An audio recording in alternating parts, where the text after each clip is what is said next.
Jan of the National Conference is also with us. Ifra,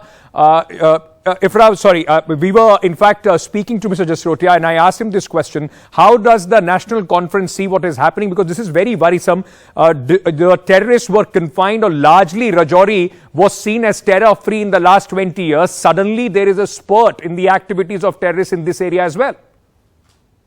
Not just Rajouri, if you come to think of it, even Jammu city, there is a colony in Jammu called Sidra. There was an encounter some days back in Jammu city, Sidra.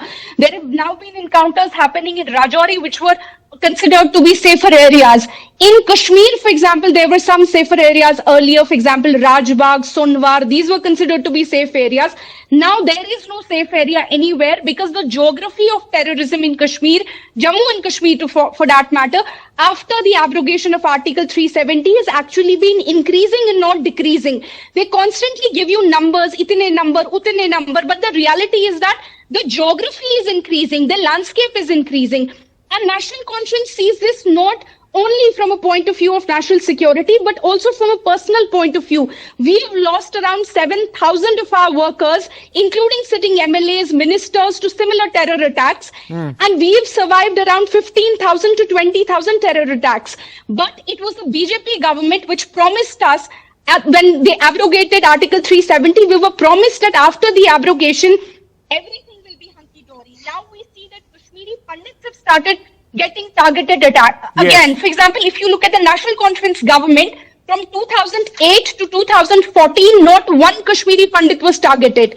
And under the BJP government, after the abrogation of Article 370, we now see around more than a dozen Kashmiri Pandits who have been targeting. Ma'am, but the fact is, as far as the Jammu and Kashmir police is concerned, these targeted killings, yes, but only 6 Hindus have been killed as far as that is concerned. I mean, it's very demeaning, in fact, to talk and segregate people on their religion when you talk about the kind of terror that they have faced. But the fact remains that before and after Article 370, there hasn't been much change on the situation. Neither the governments before can claim that the situation was peaceful, nor the government or the administration right now. You see, the governments before never promised something like this. We never made national security an electoral issue. We never went around and said we are not going to conduct elections. We are going to convert a state into a UT. Okay. We are going to do this and that. We never promised this. It was the BJP government that actually made Jammu and Kashmir security a national. Let me take that